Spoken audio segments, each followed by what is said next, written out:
Assalamualaikum warahmatullahi wabarakatuh. Perkenalkan, nama saya Wilda Santika, saya dari jurusan Sistem Informasi Universitas Esa Unggul. Di sini saya akan mempresentasikan tentang PUEBI, Pedoman Umum Ejaan Bahasa Indonesia. Pengertian PUEBI. Apa sih PUEBI itu? PUEBI merupakan singkatan dari Pedoman Umum Ejaan Bahasa Indonesia. PUEBI juga merupakan pengganti dari EYD yang selama ini sudah kita kenal sebelumnya. Jadi, PUEBI ini merupakan pengganti dari EYD. Jadi, sebelum kita menggunakan PUEBI, kita terlebih dahulu menggunakan EYD. Dan PUEBI merupakan kemajuan bahasa Indonesia. Jadi PUEBI itu kenapa menggantikan EYD? Karena menurut bangsa Indonesia, PUEBI itu merupakan kemajuan dari bahasa Indonesia dan PUEBI lebih maju dibandingkan EYD. Isi dari PUEBI meliputi pertama, penggunaan huruf, kedua, penggunaan kata, ketiga, penggunaan tanda baca, dan keempat, ada penggunaan kata serapan. Pemakaian huruf kapital. Huruf kapital dipakai sebagai huruf pertama dari kalimat berupa petikan. Contohnya itu pemerintah menjelaskan pulau-pulau terdepan di perbatasan. Nah, kata pemerintah, huruf awalnya itu menggunakan huruf kapital karena dia menunjukkan huruf pertama kalimat berupa petikan. Kedua, huruf kapital dipakai sebagai huruf pertama dalam ungkapan yang berhubungan dengan hal-hal keagamaan, kitab suci, dan nama Tuhan, dan kata gantinya juga. Contohnya, Syifa Fadilatun Nisa, Ketua Rohis periode 2012 sampai 2013. Kata Rohis, huruf awalnya itu menggunakan huruf kapital karena dia menunjukkan tentang hal-hal keagamaan. Dia kan Rohis itu adalah organisasi dalam agama Islam. Yang ketiga, jika diikuti oleh nama orang atau nama wilayah, nama gelar, jabatan, dan pangkat itu harus huruf kecil. Contoh, seorang presiden akan diperintahkan oleh rakyatnya. Kata presiden, huruf awalnya itu kapital karena menunjukkan suatu jabatan. Yang keempat, dipakai sebagai huruf pertama nama tahun, bulan, hari raya, dan peristiwa sejarah. Contohnya, biasanya umat Islam seluruh dunia merasa sangat bahagia pada hari Lebaran. Kata Lebaran itu huruf pertamanya kapital karena menunjukkan hari raya. Yang kelima, dipakai sebagai huruf pertama nama resmi badan, lembaga pemerintah dan ketatanegaraan, serta nama dokumentasi resmi. Contoh, pasal 36 Undang-Undang Dasar 1945 menyatakan bahwa bangsa negara ialah bahasa Indonesia. Nah, kalimat pasal 36 Undang-Undang Dasar, huruf awalnya menggunakan huruf kapital karena hal tersebut menunjukkan bahwa pasal 36 Undang-Undang Dasar itu menunjukkan dokumentasi resmi.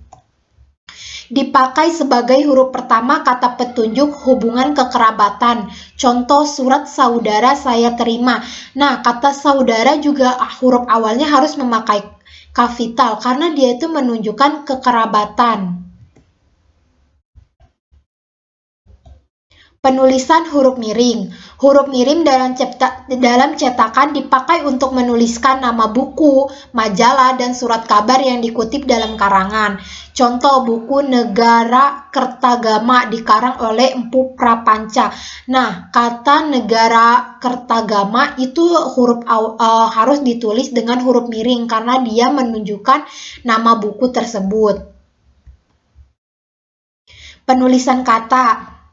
Kata dasar ditulis sebagai satu kesatuan yang berdiri sendiri, sedangkan pada kata turunan, imbuhan ditulis seringkali dengan kata dasarnya. Kalau gabungan kata hanya mendapatkan awalan atau akhiran, maka ditulis serangkai dengan kata yang bersangkutan saja. Contohnya itu kesampingkan, itu adalah contoh kata yang tidak baku. Kan kata dasarnya itu samping atau sampingkan. Nah, yang benar itu adalah kesampingkan. Jadi ke-nya itu disambung dengan sampingkan. Penulisan unsur serapan. Berdasarkan taraf integrasinya, unsur pinjaman dalam bahasa Indonesia dapat dibagi atas dua golongan besar. Pertama, unsur yang belum sepenuhnya terselap ke bahasa Indonesia. Unsur ini dipakai dalam konteks bahasa Indonesia tetapi pengucapannya masih mengikuti cara asing.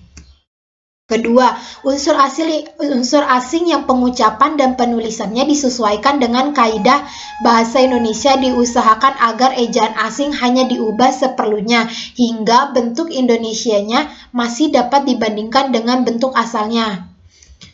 Contohnya itu adalah kata metode. Dia itu metode ini adalah kata dari bahasa asing yang bisa diserap ke bahasa Indonesia. Kadang menyerap kata dari bahasa asing ke bahasa Indonesia itu kadang salah, seperti metode. Ada penyerapan salahnya itu metode, sedangkan penyerapan benarnya itu metode, tidak memakai A tapi memakai E.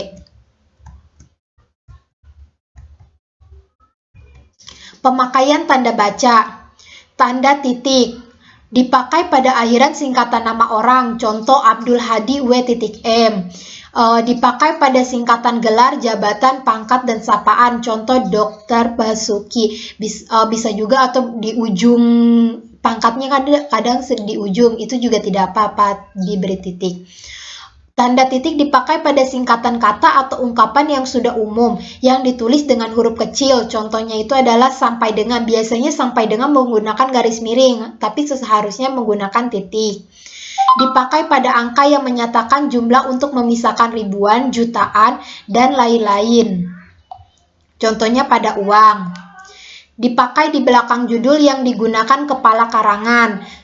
Dipakai di belakang alamat pengirim dan tanggal surat serta di belakang nama alamat penerima surat.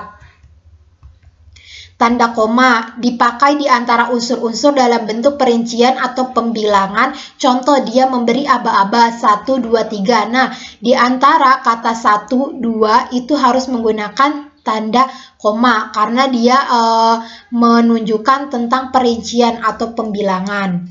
Dipakai untuk memisahkan kalimat setara yang satu dari kalimat setara lainnya yang didahului oleh kata tetapi, melainkan, dan sedangkan. Contoh, saya bersedia membantu tetapi kau kerjakan dahulu tugas itu.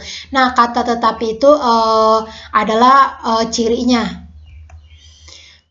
Tanda koma dipakai di belakang kata atau ungkapan penghubung antar kalimat yang terdapat pada awal kalimat. Contoh, jadi hak asasi di Indonesia sudah benar-benar dilindungi. Nah, setelah kata jadi itu adalah harus memakai tanda koma. Dipakai di belakang tanda seperti O, ya, wa, aduh, kasihan yang terdapat pada awal kalimat. Contoh, aduh, betulkah saya lulus? Nah, poin kedua, ketiga, keempat ini hampir sama tetapi beda kata-kata saja. Pemakaian tanda baca. Pertama, tanda pisah. Tanda pisah membatasi penyisipan kata atau kalimat yang memberi penjelasan khusus di luar bangun kalimat, menegaskan adanya oposisi atau keterangan yang lain sehingga kalimat menjadi lebih jelas.